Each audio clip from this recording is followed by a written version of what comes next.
needle threading that exists between being excited about AGI, but also feels like you have a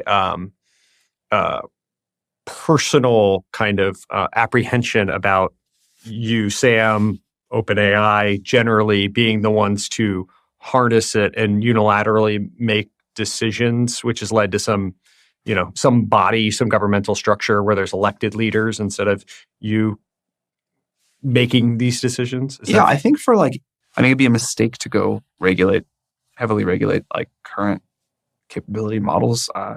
But when the models, which I believe they will, pose significant catastrophic risk to the world, I think having some sort of oversight is probably a good thing. Now, there is some needle threading about where you set those thresholds and how you test for it. And it would be a real shame to sort of stop the tremendous upsides of this technology and letting people that want to go train models in their basement be able to do that. That'd be really, really bad.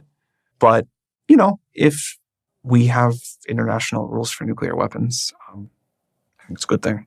The regulatory capture group, which I'm sure we can think of, which VCs fall into that bucket of accusatory around this regulation. What do you think they don't see about the potential risks inherent in AI? Well, I think they just don't I don't think they on the whole seriously wrestled with AGI. These were also people who some of the loudest voices about AI regulatory capture were, totally decrying it as a possibility not that long ago. Not all. But I do have empathy for where they're coming from, which is regulation has net been really bad for technology. Look what happened to the European technology industry. I get it. I really do. And yet I think that there is a threshold that we are heading towards above which we may all feel a little bit different. Do you think open source models themselves present inherent danger in some ways? No current one does. But I could imagine one that could. I've heard you say that safety is kind of a false framing in some ways because it's more of a discussion about what we explicitly accept, like airlines. Yeah, it's more like safety is not a binary thing. You are willing to get on airplanes because you think they're pretty safe, even though they crash once in a while. And what it takes to call an airline safe is a matter of some discussion, and some people have different opinions on. And it's a topical point right now. They have gotten just unbelievably safe overall, triumphantly safe. But safe does not mean no one will ever die in an airplane crash. Similarly, medicine, we really big with side effects, and some people have adverse consequences around it. And then there's the implicit side of safety as well, like social media, right? Or things that have negative association. Is there something that you could imagine seeing on the safety paradigm that would cause you to act differently than pushing forward? Yeah, we have this thing called our preparedness framework that's sort of exactly that, saying that, in these categories, at these levels, we'd act differently. I've had Eliezer on the podcast How before. was that?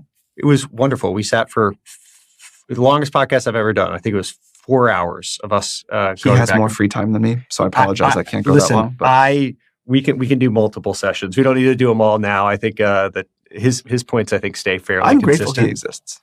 He's a very interesting guy to sit down with for 4 hours and talk.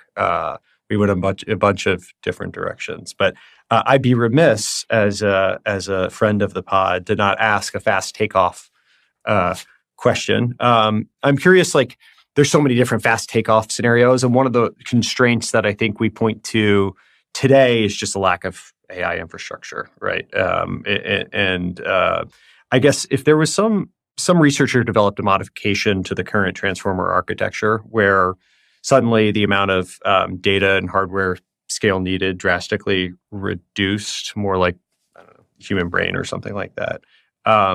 Is it possible we could see a fast takeoff scenario? Possible, of course. And it may not even need a modification. It is still not what I believe is the most probable path, but I don't discount it. And I think it's important that we consider it in the space of what could happen. I think things will turn to be more continuous, even if they're accelerating.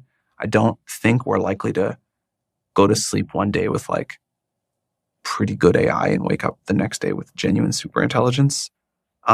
But even if the takeoff happens over a year or a few years, that's